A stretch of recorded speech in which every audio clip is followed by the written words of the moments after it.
COVID-19 and the organisation of Anthropocentrism. My name is Kate Kenny. I'm Professor of Business and Society here at NUI Galway, J. Cairns School of Business and Economics, and a member of the Whitaker Institute. I'm going to be your moderator today. This event, it's the fourth actually in a series of sessions that we've been running since September that are focused on the impacts of COVID on organisations, work and ethics. We've been really lucky and we've had a number of many experts, scholars from around the world who have given their time to come and share their views with us through these events. We've had topics from women, work and COVID-19, our most recent one, also leadership and organisations. And our first session was on embodiment ethics and lockdown. So do check out the recordings for those sessions. They're all on the Whitaker website. So today's webinar follows on really well from the discussions we've already had.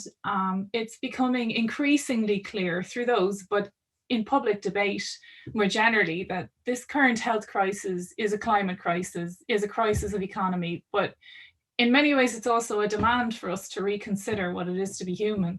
And on that topic, I'm delighted to welcome these four speakers who are going to help us think about the ways these critical and complex areas are connected. So just to introduce our speakers, Matthew Cole is lecturer in criminology at the Open University. His work focuses on how non-human animals are socially constructed as objects for human use and the harms that flow from these constructions. These interests have led Matthew to investigate how children are socialized to simultaneously care for other animals while accepting the normality of exploiting them as food, entertainment, and so on. Matthew also researches the history and representation of veganism, not least for veganism's potential to deconstruct and disrupt the business as usual of exploiting other animals. Our second speaker, Caroline Clark, is a senior lecturer in organisation studies at the Open University. Now, her work focuses primarily on identities, insecurities, and inequalities. Recent work with veterinary surgeons has sparked off an interest in critical animal studies and post-humanism.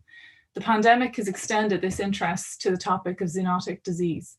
Caroline ponders daily on her activities as an academic in a business school and if or how her work can help to reshape and disrupt organising practices that have disturbing consequences. Our third speaker today, Charles Barthold, is a senior lecturer in HRM and organisation studies at the Open University. Charles's research is informed by critical theory and focuses on critical approaches to organisation studies and leadership within the framework of neoliberal capitalism. From this perspective, he's interested to study power, resistance, and democracy in organisations. And in particular, Charles has analysed how the Anthropocene is linked to sustainability discourse and how it might be possible to deploy radical democratic processes in this context. Our final speaker today, Daniel, kindly joins us from the University of Newcastle, Australia. Daniel Nyberg is Professor of Management and Organisation Studies there. His research explores the politics of climate change with a particular focus on how corporations engage both internally and externally with the climate catastrophe. And he's published widely on this in news outlets, but also academic journals. And with Christopher Wright, he is the author of the book Climate Change, Capitalism and Corporations, Processes of Creative Self-Destruction, published by Cambridge University Press in 2015. So before I hand over to the first speaker, I just want to tell you some things about today's session. We're going to be here for about an hour, but if you have to leave, don't worry, because the recording will be sent to you if you've signed up for the webinar. And we'd like to hear from you very much. If you have any questions for our speakers, please feel free to send it through the Q&A, and we'll be answering the questions at the end of the session. We'll do our best to get to as many as possible. So that's it. Now to kick things off, I'd like to welcome our first speaker, Matthew Cole. Over to you. Thank you. And first of all, just say thanks ever so much to Kate and to the Whitaker Institute for hosting us. We really very much appreciate the chance to share our ideas, and thanks to everyone who's attending today and indeed everyone who watches the recording afterwards. So in my section, what I'm doing is setting a bit of context. So the overall case that we're making is that the current pandemic has its roots in Anthropocentrism, which basically means the human preoccupation with our own concerns to the exclusion of those of all others. So that doesn't mean that as individuals we're incapable of caring for other animals or for our shared environment. But the point we're making is that the overall trajectory of human history has been to treat the planet and all the life it sustains as means to human ends, as a vast pool of resources solely for our own benefit. And this process has gathered pace exponentially since the advent of colonialism and capitalism in particular. Now, these twin processes intensified the instrumentalization of other peoples and other animals, legitimated by this intersecting web of ideologies, patriarchy, racism, and speciesism. All of these ideologies are based on a logic of dominating subjugated others, and they have very close interconnections and mutually support each other. So, under colonialism, exploiting the labor of subjugated people and the bodies of other animals as commodities were very closely interlinked. So colonialism typically involved the genocide of indigenous human and non-human populations and their replacement with enslaved human laborers and livestock. Livestock being used to feed the colonies and also themselves as a source of profit as commodities, as colonial commodities. So this material success, if we can put that in quotes as well, of colonialism and capitalism, these validate and reproduce the patriarchal appropriation of rationality as this kind of emblematic trait of the white male elite, white male human elite, against which all others, women, people of colour, lower class men and other animals, were negatively evaluated as irrational, incapable of self-direction and unworthy of equal moral consideration. So colonialism, of course, this small elite of rich white men benefited hugely from this process, and we're still living with a legacy of that across the world. Arguably, consumers in the global north, apologies if you can hear my postman arriving there, consumers in the global north benefited, again in scare quotes, from being supplied with the commodities of this process, sugar, tea, coffee, cocoa, tobacco, and so forth. But the consumption of those commodities brings ephemeral pleasures, we might say, but it also enmeshed consumers more or less unwittingly into complicity with the massive harms that they all caused. So consumption of these commodities symbolizes the triumph of anthropocentrism. It's proof of our capacity to subjugate the natural world to serve our desires. And consumption of these products is a way of literally tasting the power of anthropocentrism, we might say. So this overall dynamic of power has persisted through the development of factory farming in the 20th century right up to the present day. The industry is still dominated by a small, wealthy elite, mostly of white men, supplying commodities, reproductive products from female animals, eggs and milk, and the flesh of male and female animals to consumers. Contemporary intensive agriculture still depends on exploited human labour, often the most vulnerable migrant workers on low wages, working in dreadful conditions with little employment protection. And consumers arguably still benefit in terms of the pleasures of consumption, but still with a price of complicity and the massive harms these pleasures generate. So as consumers, we're not very good at recognizing what actually benefits us in a deeper sense, what makes us healthy, what keeps us at peace with ourselves and each other and connected to our shared environment. And one of the reasons why this is the case, according to social scientists, is that human desires in large part are socially constructed. And that concept refers to the fact that what we want, what we desire, is in large part shaped by our social context, by our culture, our upbringing, and what it means to fit in with the normal ways of being in society. And this starts in early childhood. Just think of Happy Meals as an example of how that starts off in regards to animal products. So a key reason why the consumption of animal products has taken on this sense of being natural is that their consumption in ever greater quantities has become normalized. So making their consumption normal in childhood makes good business sense. You can make more profit. And animal agriculture pours huge resources into convincing us that we want their products. It shapes our taste through the manipulation of their symbolic meanings as well. Animal products are still associated with this aura of high status, luxury, living the good life, even when they're mass produced and cheap, relatively cheap. And these endeavours are supported by the state through state promotion of animal products, nutrition guidelines, school meals, state subsidies, state cover-ups of zoonotic disease outbreaks, which will be touched on later, and the media itself, which reproduces these ideologies, including speciesism and anthropocentrism. So collectively, we can think of this shared nexus of interest as the animal industrial complex, and they work together to create and sustain a sense of, well, they invent our needs for these products. They make us think we need them when we don't. Now, the flip side of this immense effort at promoting these products is the denial of the harms that they cause. Harms to us through chronic diseases of consumption, and as we'll see, zoonotic disease. Harms to the planet, climate change, deforestation, squandering of land, soil, fresh water resources. In the news just today about chickens being fed on soya from cleared Amazonian rainforest. And most of all, harms caused to the other animals themselves, those caught up in the animal industrial complex, as well as those exterminated to make way for it as their natural habitats are destroyed. So this is just business as usual. This is a rational response to the threats to the profits of the animal industrial complex, threats that come from increasing awareness of the harms that they cause. So denial of these harms makes good business sense, and indeed a lot of effort goes into denying all of these different dimensions of harm. But while this goes on, we live in a world in which arguably a greater quantity and intensity of pain and anguish is being experienced than ever before in history. And this is before we even factor in the pandemic. So just to quickly end up, I want to mention an example of these hidden harms, the farming of chickens in the animal industrial complex. Just to put the scale of this in context, around 70 billion chickens are slaughtered annually for human food across the globe. This is about a 10-fold increase over the last 60 years. In the UK alone, where I'm speaking from, over 1.1 billion chickens are slaughtered annually, about 17 per human, around 90% of those in factory farms. Now, this is all driven by profit maximisation, and that means that chickens bred for meat are bred for maximum growth in the minimum of time, slaughtered at around 6 to 7 weeks of age. Similar for egg-laying hens, bred for maximum egg-laying speed. Profit is the overriding consideration. Flowing from that is overcrowding. We can have up to 250,000 egg layers in one shed, up to 25,000 broiler chickens in one shed, living beak to beak. They have no sunlight. Exposure to sunlight promotes movements amongst chickens. Movement wastes energy, wastes feed, therefore costs money, eats into profits.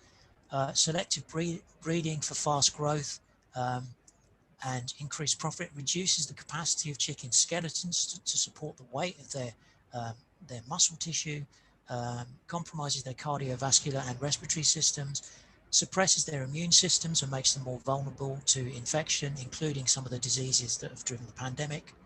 So, and also they're subjected to amputations, routine amputations without anesthesia.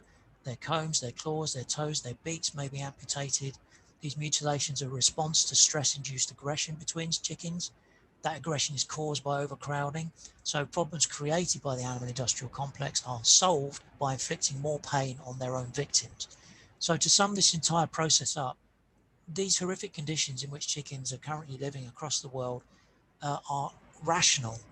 They're a rational response, and they're a distillation of this process of anthropocentrism, the treatment of the other purely as a mean to an end, in this case, corporate profits.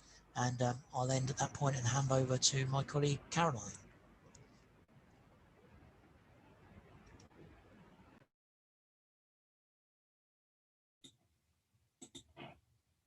Thanks very much, Matthew. As Caroline is getting ready, frightening stuff and really quite relevant. You know, a couple of days ago, migrant rights organisation in Ireland released a report on Meat Industry Ireland and the conditions in which workers are experiencing real difficulties in terms of health and safety, in terms of bullying, in terms of other issues that in any other sector would raise massive flags, but in this particular sector, people feel for various reasons unable to speak out and flag these things. And reports like this have been sort of the feature of this particular industry since the start, not just obviously in Ireland, but many, many other countries as well. And I guess the question, and I think Caroline is going to talk a little bit more about this, is what is the manufacture of this sort of messaging? What structures are in place? What kinds of communications are in place, and how do those sorts of ways of knowing proliferate? So Caroline, I'll hand over to you. Okay, thanks, Kate. Sorry, I was a bit surprised by that because I thought Kate was going to come in before me. But anyway, morning, and thanks everyone for attending. And of course to the Whitaker Institute for doing this fantastic series and hosting us, and to Kate for chairing. For my part today, I want to focus on the question, how on earth do we get here? And by here, I mean immersed in a pandemic. As Matthew described, Anthropocentrism allows us to view animals, vegetables, and minerals as resources at our disposal and for our disposal. But it's payback time. Zoonosis is where infections among animals leap or cross over to humans, and they're getting more frequent and more virile. Recently, the United Nations Environment Programme published a report called Preventing the Next Pandemic: Zoonotic Disease and How to Break the Chain of Transmission. It lists 7 zoonotic drivers. All of them are anthropogenic. That means it's the result of human action. Here's 4: increasing demand for animal protein, unsustainable agricultural intensification, changes in food supply chains, and climate change. So are these unprecedented times? Well, yes and no. Pandemics have happened before. Considering our actions concerning animals and the biosphere in general, this one was both predicted and entirely predictable, but the frequency of zoonotic disease is accelerating. It will, as long as we keep on doing what we're doing. The genie is well and truly out of the bottle, and it cannot be put back in. In Michael Greger's book, How to Survive a Pandemic, he makes a convincing case that waiting in the wings, excuse the pun, is the single biggest threat to humanity ever. During COVID, he says millions could die, but with a bird flu pandemic, hundreds of millions could die, perhaps 1 in 2. It would be the biggest single human disaster in the history of humanity. The intensified poultry broiler chicken, as Matthew explains, acts as perfect conduit for bird flu to occur and mutate and become more pathogenic. As Matthew outlined, we keep most chickens in atrocious conditions to make them grow bigger and faster. Greger likens this to a mad scientist's fantasy of how to spread disease. If bird flu were to become a pandemic, society would quickly break down. There'd be no food, no water, no heat, no light. Who's going to show up for work with a 50-50 chance of dying from a deadly disease? We aren't prepared and we aren't organised, but we can no longer put our fingers in our ears. But without a radical change to destructive profit maximising strategies, other zoonotic diseases will continue to flourish. Stopping them, Michael Osterholm notes, would be like putting a curtain around Minnesota to keep the winter out. So where do we go from here? In speaking about his film, The Planet of the Humans, Michael Moore states that Mother Nature has sent us to our timeout room during COVID to spend our time thinking about how we've messed things up. How we arrived here should be a bit clearer now, not particularly illuminating, for we're cooped up in the same old familiar trap, the deification of profit and economy, despite the dangers. An example comes from the editor of Poultry, quote, "The prospect of a virulent flu to which we have absolutely no resistance is frightening. However, to me, the threat is much greater to the poultry industry. I'm not as worried about the US human population dying from bird flu as I am that there will be no chicken to eat," unquote. He does not, however, appear concerned there may be nobody left to eat the chicken. The UN and WHO have repeatedly set out clear drivers of zoonotic disease and how to be prepared or even prevent them. But few lessons are ever learned. Think mad cow disease, where herbivores were literally fed cow brains, swine flu, SARS, Ebola, and the current crisis amongst minks. For agricultural business, though, this pandemic is not ignorance. It's a calculated risk to preserve its stranglehold at any cost. The Journal of Animal Science gives us a clue as to why so few of us know about the risks concerning animals. The best thing it says about modern animal agriculture is that most people haven't a clue how animals are raised and processed. The less the consumer knows about what's happening before the meat hits the plate, the better. unquote. I think Proctor's ideas on agnotology, which is the making and unmaking of ignorance, are really useful on this topic, because our enemy here is complacency and ignorance. Well, what form does ignorance take? I'm going to focus on absent knowledge. And sometimes ignorance is simply the absence of knowledge, something we haven't yet discovered. But we've already heard about advice from the WHO in the public domain. Absent knowledge can also be non-knowledge, which closes down the need for alternatives. I mean, if we're armed with knowledge about the risks, we could reconfigure our values so that eating well means food that is healthy and tasty and sustainable. In any case, plant-based alternatives, milk without cows, protein without chicken, and technologically created meat without meat, superburgers, are already gaining momentum. Absent knowledge, though, can also be a strategic ploy. Your food is making you sick is not a very palatable marketing message. And then there's the intentional absent knowledge through censorship or non-disclosure, information available on a need-to-know basis only. There's concealment, which prevents debate. It maintains a status quo and vested interest. Think tobacco industry. Well, what about agnotology within universities? Organisation studies has not interrogated the oppressive practices of speciesism. We must unmake this ignorance, challenging the real and potential costs of the intensive animal industrial complex by disseminating knowledge about organisational practices through research, curriculum, activism and public speaking. Our complicitous silence sustains these platitudes that we teach about corporate social responsibility and business ethics that obfuscate rather than radically challenge normative anthropocentric modes of being. So right now we should be organising to prevent the next pandemic. The WHO states the bottom line is humans have to think about how they treat their animals. The whole relationship between the animal kingdom and the human kingdom is coming under stress, and we've created it. But not only have governments and corporations failed to prepare and protect the world from a crisis they already knew was coming, they knowingly helped make it for profit. Are we, like the chickens, being kept in the dark?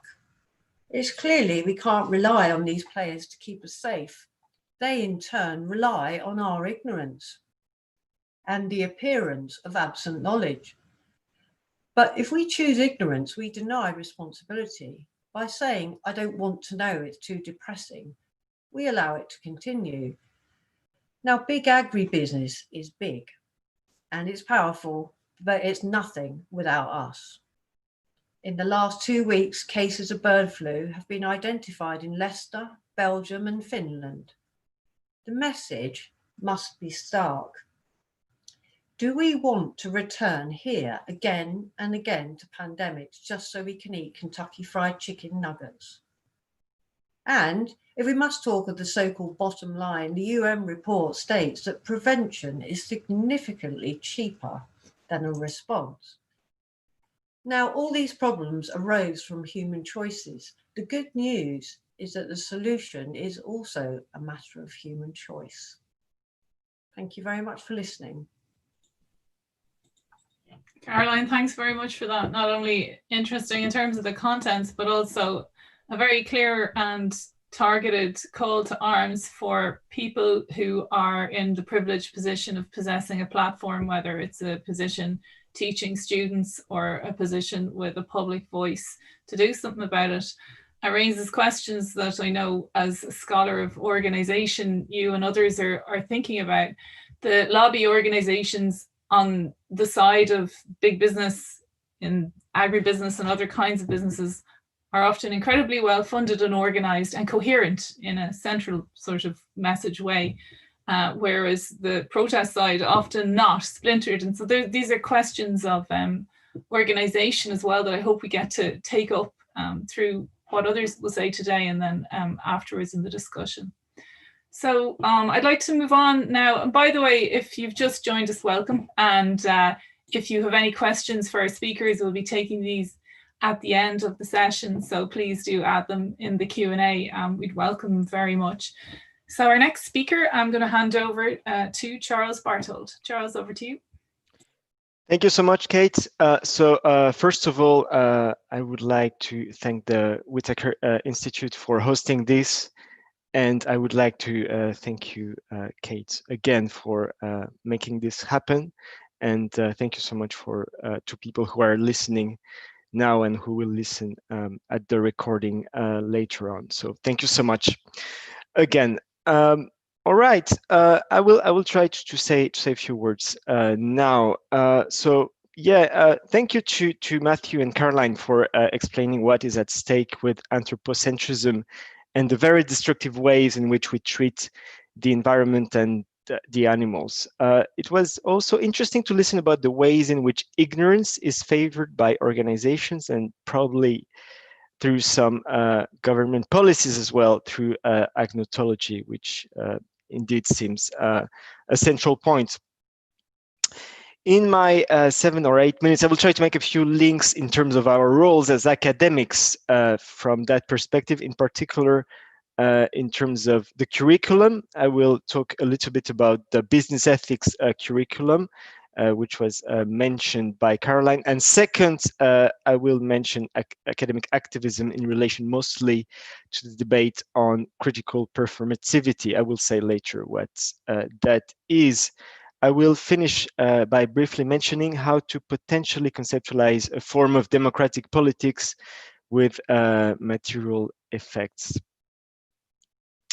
So firstly, let me turn briefly to the business ethics / CSR / sustainability literature in management studies, which is supposed to be the least instrumental in that field, and to take ethics seriously, including ethics towards the environment and animals, supposedly.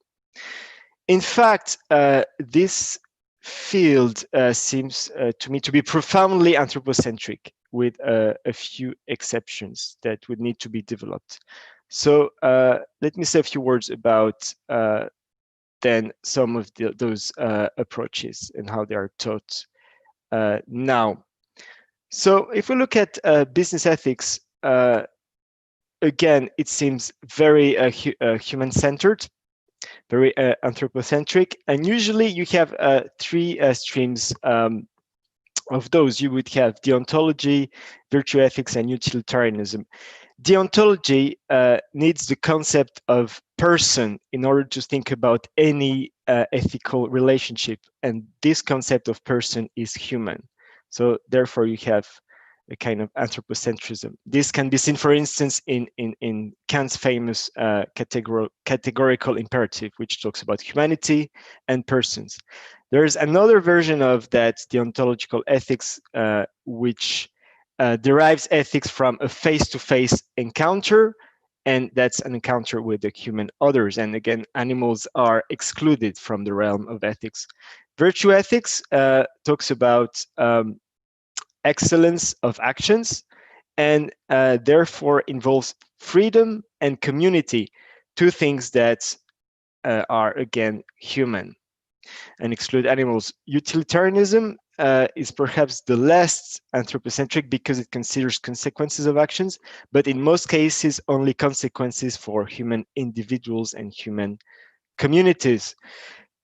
Let me say a few words now about corporate social responsibility and sustainability. Corporate social responsibility and its criticisms, for instance, with the famous neoliberal economist Milton Friedman in his 1970 article about it, sees corporate responsibility as a responsibility towards people, towards humans. So then they would say that businesses have a responsibility towards shareholders, for instance, which would be human shareholders, whereas critics like Milton Friedman would say that the main responsibility would be shareholders as opposed to stakeholders. I think I said shareholders twice, but yeah, so obviously people who advocate social responsibility would say that businesses have an obligation, a responsibility towards stakeholders, and the others towards shareholders. And so we're only talking about humans. So it's a trade-off between different groups of humans. Sustainability is about, in fact, sustainable development, as it was coined in the 1987 Brundtland Report, a UN initiative. This means that sustainability is about managing the environment as a stock of resources so as to allow the development of humanity and not the environment. So it is a kind of dualist and instrumental notion that sees the environment as separate from humanity and in need of being managed over time, so its rate of extraction allows for its reproduction. So the main point is how much we can extract from natural resources over time. The environment, therefore, has not really any value in itself. The only value is human development. So there are some attempts at formulating a business ethics moving beyond the centrality of the human. But my overall point was to suggest that most of the concepts in the field of business ethics, CSR sustainability, are anthropocentric. So what can we do as academics? We can try to deconstruct those. That's one thing we can do. And then the other thing we can do is try to push them to include other forms of being and living, including animals, for instance, by saying that animals are also persons. This could be one way to do that. Otherwise, we could also try to include the environments in definitions of sustainability and growth, or in fact, criticize growth through anti-growth thinking, and try to think about us in the environment in terms of an ecosystem in which we are enmeshed. Now, let me say a few words about academic activism, and specifically the debate about critical performativity.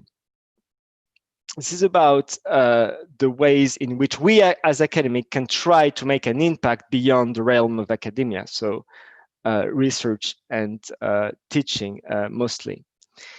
The first thing I would like to highlight is that we have very strong institutional limitations now if we're going to be academics and work in a business school, because the governance of the business school and of universities is institutionally constrained by the neoliberal university, with key performance indicators in terms of income, impact journals, and so on. And resisting, let alone redrawing the institutional framework, seems very challenging. And some commentators think that, in fact, the very project of the university seems impossible now because of neoliberal economization. So in the 1970s, alternative institutional academic spaces existed. So if we think about Berkeley in the 1970s, or the Vincennes Experimental University in Paris, those were alternative spaces which were strongly linked to social movements. So this doesn't exist anymore. So what can we do? Here are a few modest suggestions. First, I would say that we have a responsibility of non-performativity, let's say, of not helping as much as possible unethical organizations towards anthropocentric practices, and therefore not engage in dialogue with those organizations, because this might be co-opted. So the scholars who defend the idea that critical performativity can engage in dialogue and therefore reasoning and deliberation with corporations might be too confident about the emergence of dialogic rationality in the context of power asymmetries with very powerful corporate actors. Perhaps because they still think of the university as an autonomous field like in the 1970s. But now this is not anymore possible, probably. So it might be better to think in terms of agonistic dialogue. This means to accept that any debate is political and therefore entails a level of conflict. This moves away from a rationality-based idea about critical performativity and accept the idea that there can be a conflict with non-academic actors. This would entail to think about non-academic actors and organizations, for instance, in terms of either allies or adversaries. So we could see as allies alternative forms of organizing, for instance, vegan businesses or organizations that are more ethical towards animals and the environment. We could see particular social movements as allies as well, like animal rights activists or Extinction Rebellion. So in conclusion, I would like to make 2 brief points, and then I will hand over, which are based on political philosophy. So sometimes conflict, which it can also be called dissensus in that context, can be more helpful than dialogue to change a political situation. So if we think about anthropocentric problematic project, a number of those were stopped by social movements and conflict as opposed to engaging in dialogue. So we can think about big mining projects or big infrastructure projects like airports. My last point is that politics is not only about language and dialogue and representations, but can also include material and aesthetic change. All right. I think I will hand over now. Thank you so much for listening, and I will stop now. Thank you so much. Thanks so much for this, Charles, and so interesting to have continued on and honed in on the issues that Matthew and Caroline raised, and particularly to focus on this idea of change, of how change occurs, of language, and then to problematize this idea that's quite popular in the business school and would be dominant around sort of dialogue with opposing views, and then to open up that for question, that's based on some sort of fantasy of a level playing field, or this sort of utopian space where both speakers are equally resourced, equally supported, and can engage somehow in a resolution, if you like. And then you're proposing the agonistic perspective to problematize that as a fantasy. And we've seen academics in that position isolated and vilified, and so the questions of strategy then emerge around collective voice from a critical perspective.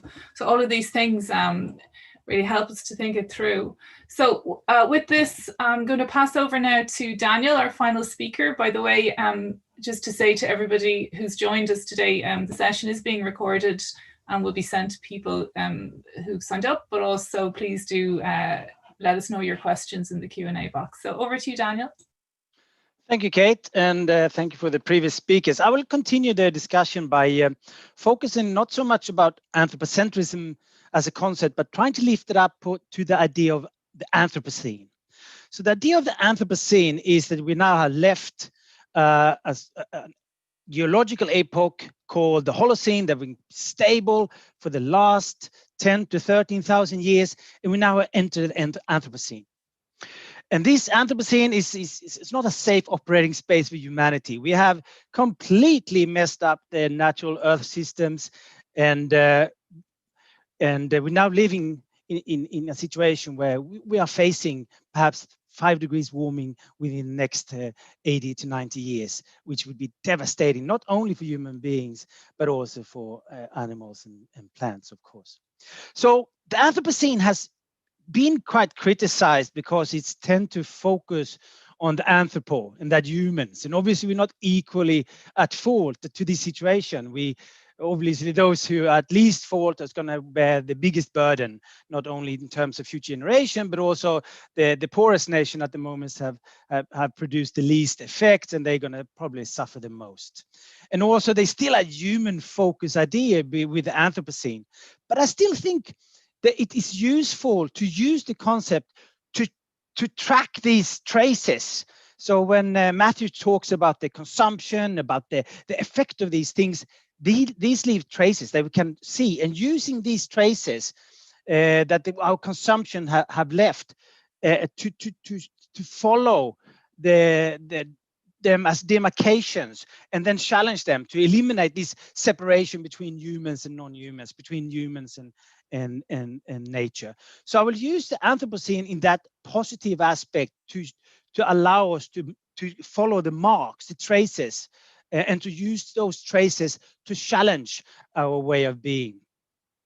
So in that sense, use the Anthropocene as a radical concept in providing what can we do by turning these demarcations, these marks of humans into something to build upon.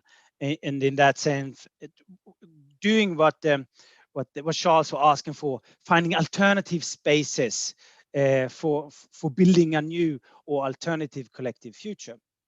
And in doing that, I'm going to draw upon two examples from art. And I think art is useful here because through art, we can provide more radical critique. We can be provide more existential critique because in art, we are allowed to be not normal. We are allowed to challenge or undermine what is seen as normal. And that's why I think art can be useful. I'm going to use two examples. So the Anthropocene then it's clear through its effect on the sixth extinction of species, the soil degradation has been mentioned before, the usage of animals and plants, and the polluting effects of CO2 emissions, but also other pollutants. And one of the obvious is the climate warming through CO2 emissions. And this comes from fossil fuel burning. It comes from plastic in our waterways. These are demarcations. We can see them, we can trace them, and we can then use them as marks or scats in an animal term to show the succession of humans, but also to use them to turn our view. And I'm going to use that in the sense of looking through that recent past and see how that recent past can allow us to see an alternative future. So I said I'm going to use two examples. The first one is from Svetlana Alexievich and her collection of oral histories from Soviet citizens. And she paid attention to the disruption of progress. Her history of utopia show that there are fault lines where we can take another road. Her books from these marcations in the Soviet-Afghan War, the Chernobyl nuclear disaster, and her book about the fall of the USSR in secondhand time. So her books are built on hundreds of interviews with people experience these times or these events. And I'm just quickly going to quote one of hundreds of interviewees from secondhand time. And the interview suggests, we sit atop the ruins of socialism like its aftermath of war. We're run down and defeated. Our language is a language of suffering. We haven't understood a thing about the world we've only recently been living in, and yet we're already living in a new one. An entire civilization lies rotting on the trash heap. So Alexievich invites us to share the experiences of the collapse of society and paying attention to the ruptures of this idea of progress. So by listening to her and her voices, how can we in our societies prepare ourselves for our own grief, a grief that doesn't fit the idea of progress we are fed? So we are perhaps facing the same type of loss, a familiar way of life, an economic system that guaranteed security, an ideology that gave us moral certainty and even covered over some of our ethnic divisions. So that may help us to see the rupture we are facing in the Anthropocene.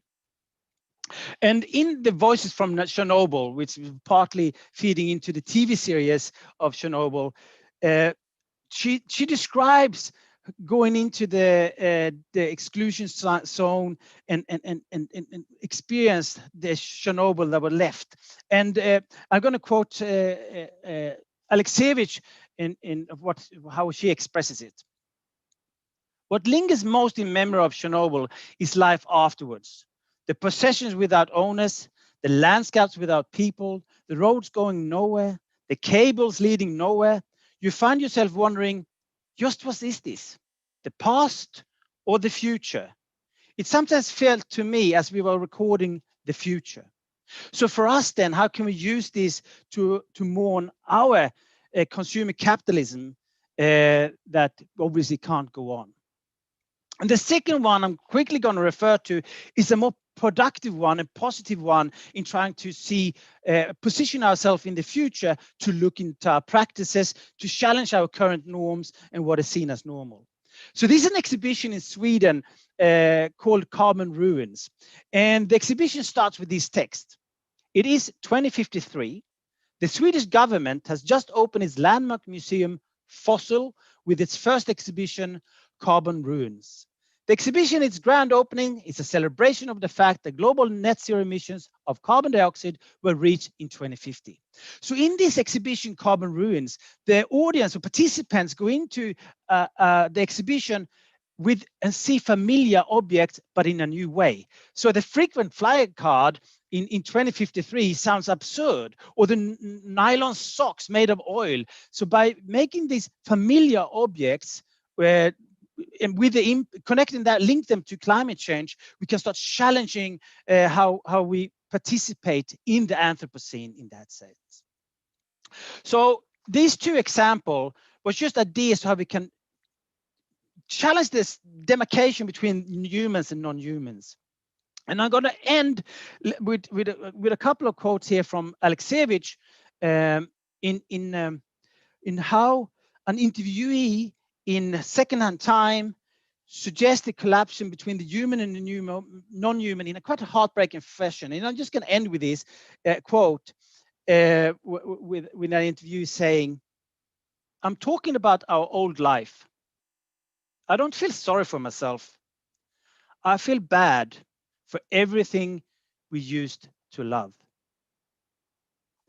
And this is, I guess, a way to start thinking about how we feel in the future about things we're doing now, the animals we consume, the plastic we use, the frequent flying we're doing, and how we have to start mourning the future of ourselves, start challenging our current identity.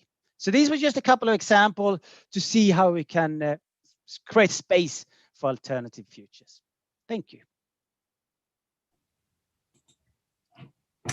Thank you very much, Daniel, for this, and fascinating. It reminded me of some of the work of Bracha Ettinger and others who talk about the power of, artistic engagement and practice to show sorts of connectivities that are almost impossible for us to create or to understand from a cognitive point of view, from a simplistic point of view, and follows on from some of the questions that the other speakers have asked around how we break through structures of ignorance if we're dealing with these issues.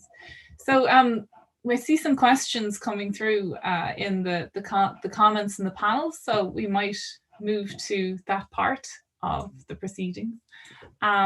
Before we do, I wanted to mention a publication we began, and particularly Matthew's presentation emphasized the issues around colonialism, class inequality, and particularly global inequality, and a new publication from New Development Studies Ireland, a book on COVID-19 in the Global South, which was just launched yesterday, free open access from Bristol University Press, and thanks to generous support by Irish Aid. So a plug for my colleague, Dr. Sue Minku's book, which is helpful in that respect for answering some of those questions.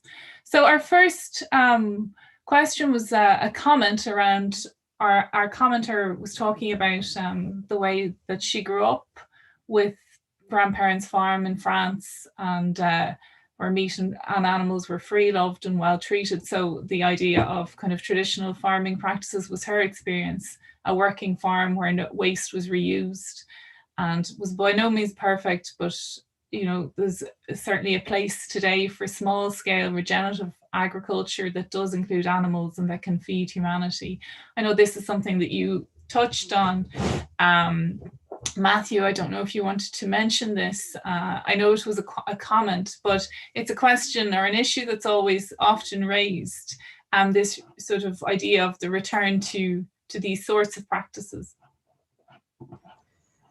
Yeah, certainly it does come up a lot in these kind of debates, and I mean, what I would say is that from the animal's perspective, they're still going to die, they're still being killed, prematurely. They're still being separated from their family members. You know, dairy farming depends on separating the children from their mothers in all systems, intensive or not.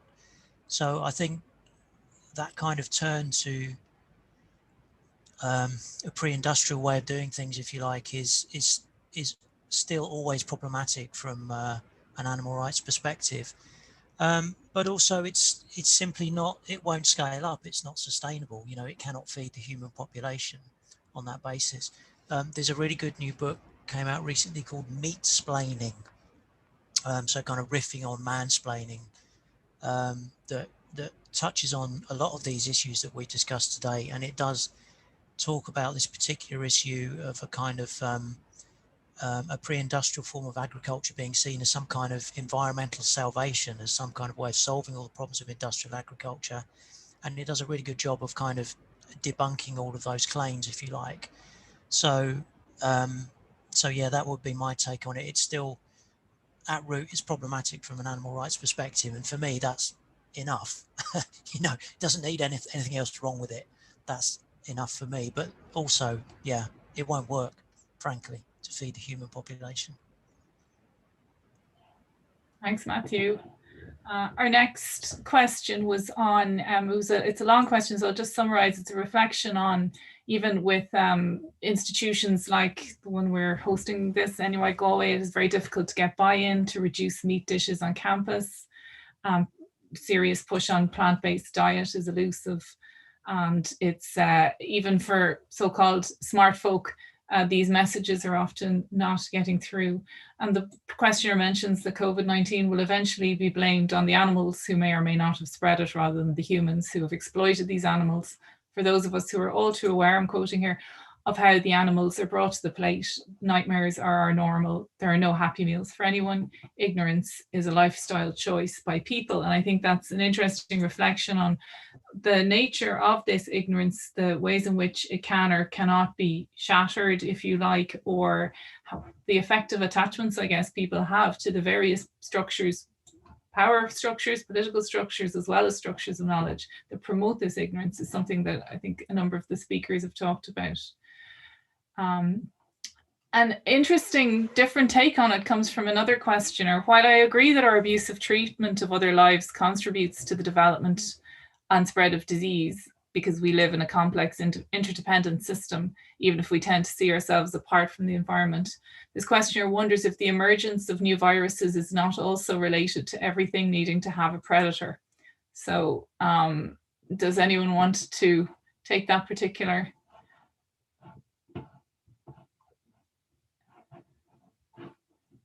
question?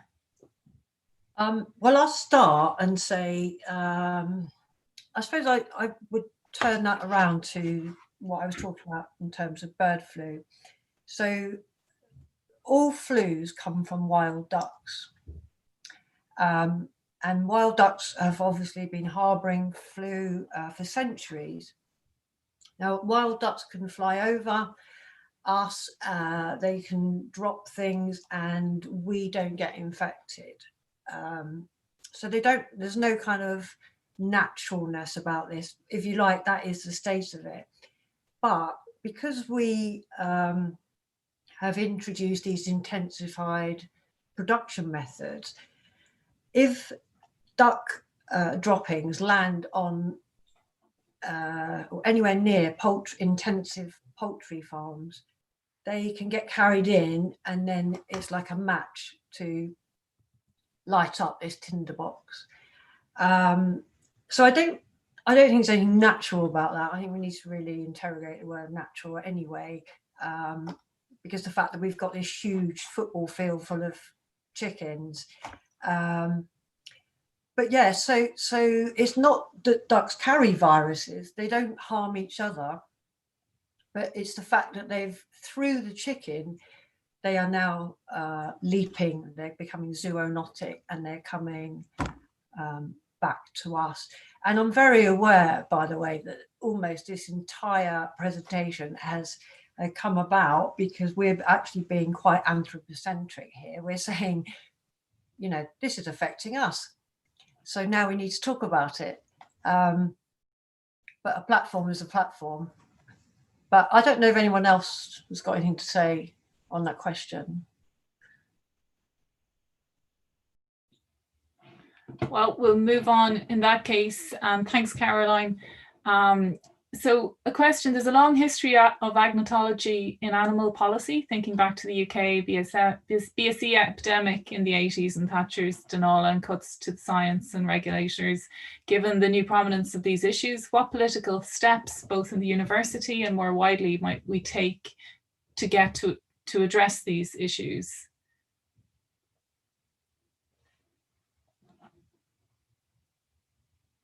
So I guess this is a call out regarding sort of, I wonder, would you have words on this, Charles, around steps, political steps in the university and more widely, given that it kind of reflects some of the things that you were saying. And I mean, you've already painted a picture in terms of agnostic practices. Did you want to say a little bit more about how those emerge and various challenges as well from a practical point of view, because we often hear academics talk about things like critical performativity and write papers that get published in peer-reviewed journals about critical performativity.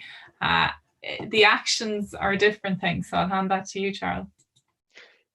Thank you, Kate. Yeah, just going back to my to the few points I made for the talk and this debate around critical performativity and how to essentially try to engage with non-academic actors and make some change, and if possible, a positive change out there in the world, and in particular in terms of policy, I suppose.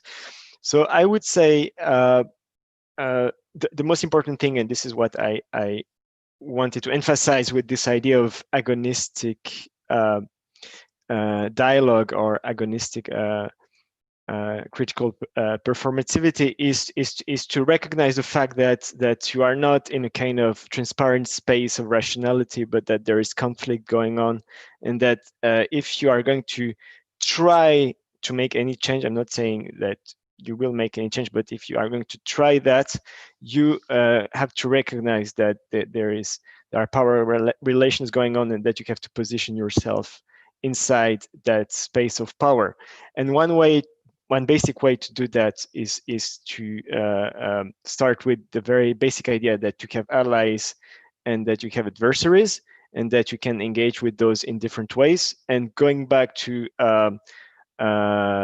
policies and the field of institutional politics, I would say it's the same. You could try to identify allies in that field, and you could try to identify adversaries as well, and you could try to work more with those allies through different ways. So now I'm thinking about an example that is disconnected from the environment and animal rights and so on, which is economic policy, but I can think about how heterodox economists, for instance, try to work with, let's say,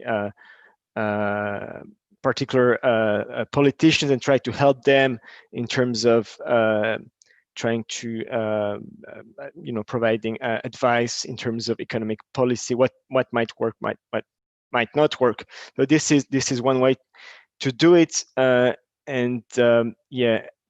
the second thing I would say, and I'll try to be brief, is try to refrain from engaging in things that you might not control. And so this is what I called non-performativity, things that might backfire or might be co-opted. And this, I will stop with my last point will be a question for myself and everyone. And I think Daniel touched a little bit on it. So the big question mark for me is how can we create a kind of alternative university space, or a kind of alternative institutional space in the business school in order to sustain criticality. And for me, this is a big challenge, and I don't have the answer. And I just feel, and I think many people agree with me, that we just have less freedom, less autonomy than what we used to have not so long ago, like 40 years, for instance, in a country like the UK, but as well in other Western countries. I can perhaps continue that if you want, Kate, a little bit. So, because I think it's an important question in the sense of how can we create these social movements. And I think Charles touched upon a lot of good things. It's for me, it's also about making sure that we create this particular experience and make it universal. And I think we all can recognize those moments when we see an animal as not just something to conquer or eat or slaughter or torture, where and making these moments where we internalize the animals in the sense of we see something in the animal, in the nature that we see in ourselves, and making that a norm, as a universal experience, because we all have this. The problem is that we forget about it in, you know, in a few seconds. So that's sort of the classic cosmopolitan moment where we internalize each other, whether that be from different backgrounds or cultural backgrounds or gender. In that sense, we're recognizing the other. We have to recognize the animal. We have to recognize in nature. And in doing that, I think we then can create movements similar to what I've seen in recent years in protest to challenge what is seen as normal or natural and destabilize these norms. And I think like any other industry, the animal industry complex, just similar to fossil fuel industry, they're fighting for their lives here, and they're going to fight against this. And I mean, the fossil fuel industry has been so good because the evidence is so clear, and they have left so many marks for us to read and trace. So in terms of how they first started with denial, climate change is not happening. It's natural to eat animals. We have eaten animals since the beginning of Earth. And then seeding doubt. Well, we don't know if it's climate change. Well, you know, there are some good practices and some bad practices of each animal. Why don't we just have sustainable killing of animals? And then delaying any legislation. It's just fighting this all the way. And we have been successful in certain fights. And I think we can also learn from those social movements. But most of these movements, most of the revolutions happens on the street when academics join this. And what Charles suggested about allies. Our allies are the people on the streets. And I think we have forgotten our sort of intellectual value to take part in this and assist in these movements as academics, which was perhaps more common practice just a few decades ago. And now we are, I think, more caught up in the institutional rules. And even though we might be scared, if we do it together, there's still some possibilities, I think, for us to make a difference. Maybe I'm being a bit utopian, but I don't know. Well, I think you pointed out, and I suppose the other things academics can offer social movements is a sense of legitimacy and stability. I often get surprised in research when people think of the university as, you know, it's up there on the trust measures in terms of institutions, rightly or wrongly, that are very well trusted by society. And so your very presence and support has power as well. Anyone else on that?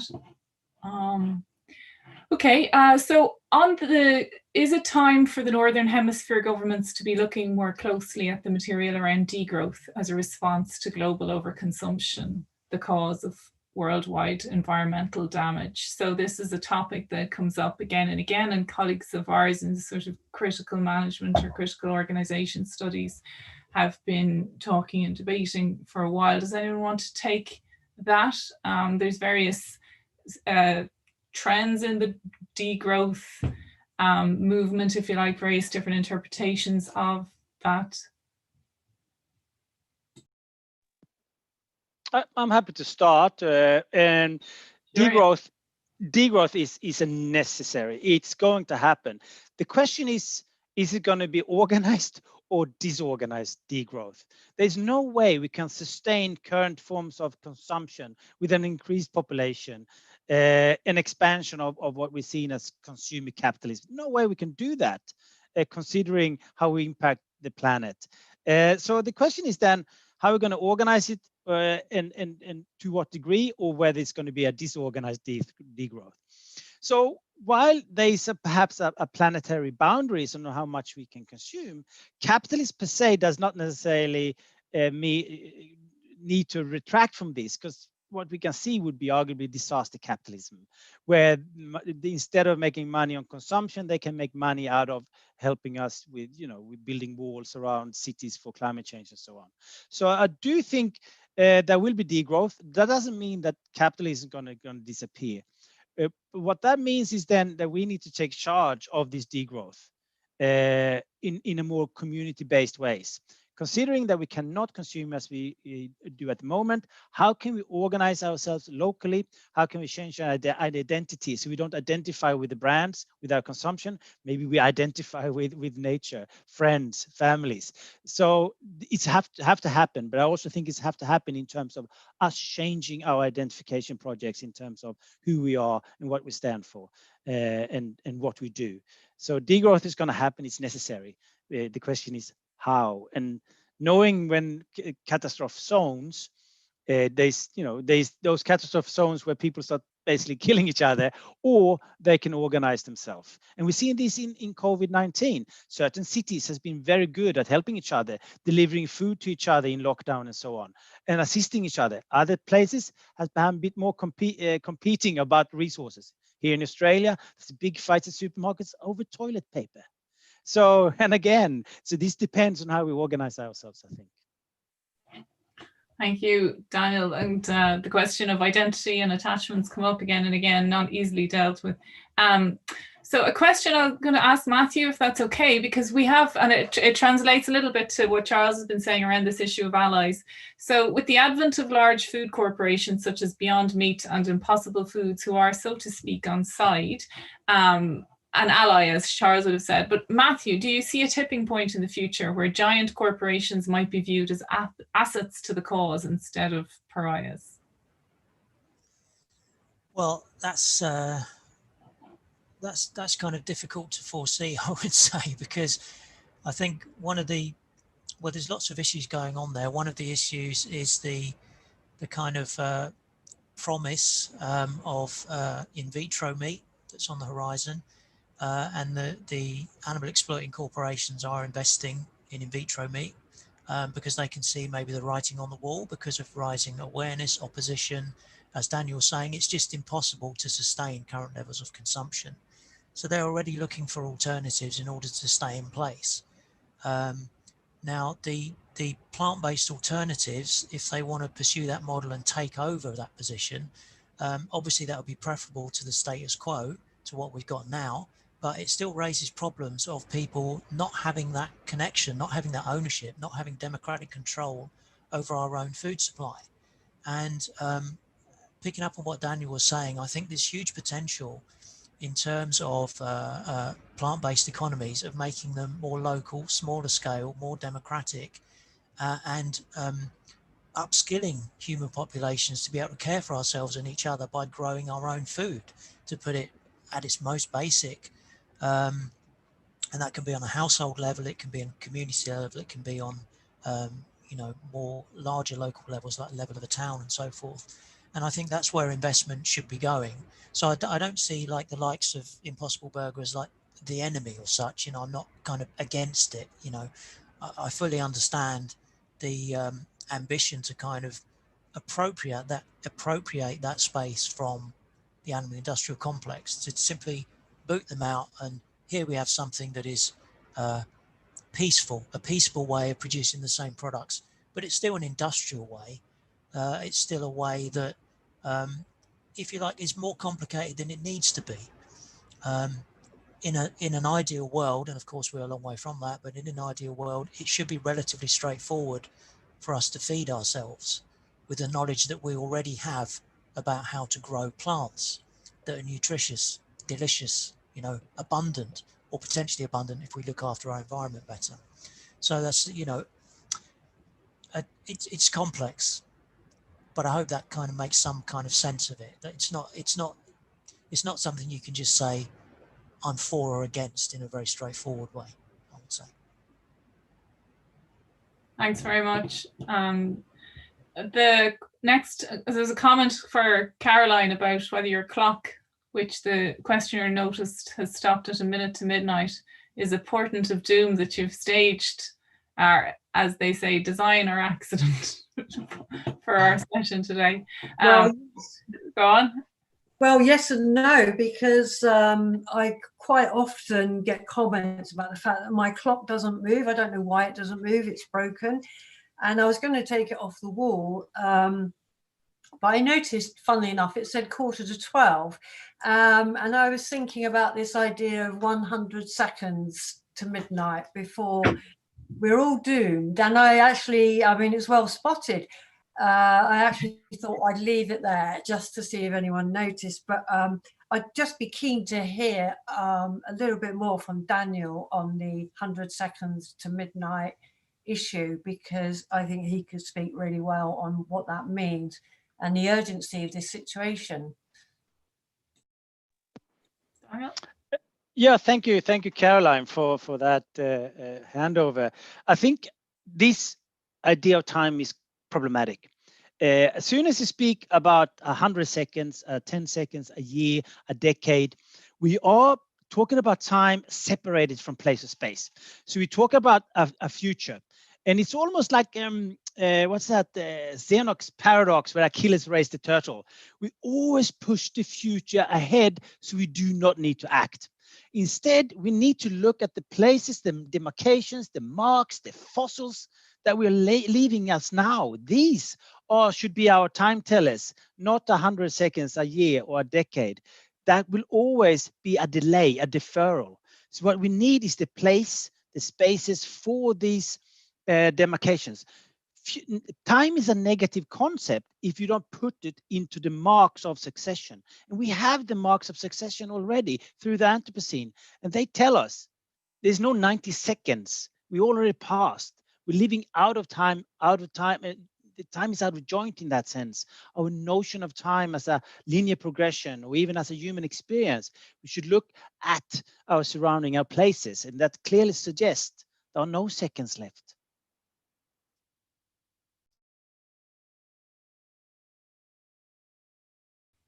Sorry, there was a pause for effect, and also a chill, which isn't just the fact that it's November in the west of Ireland, but also the words that you've shared with us today.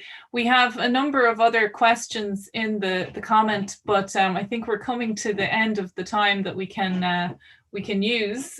Speaking of time, thanks so much to everybody. I think that there's some really deep questions answered and, well, not answered, proposed and explored, and the answers still remain open. I mean, a lot of these things are uncertain, but perhaps for now unanswerable. But what we do seem to see is this kind of there's an odd kind of resistance for us to face up to the enormity and the interconnectedness of some of these significant problems and the way in which they are interlinked. But, you know, for me today has presented us some thinking points, some entry points into those questions, and really insightful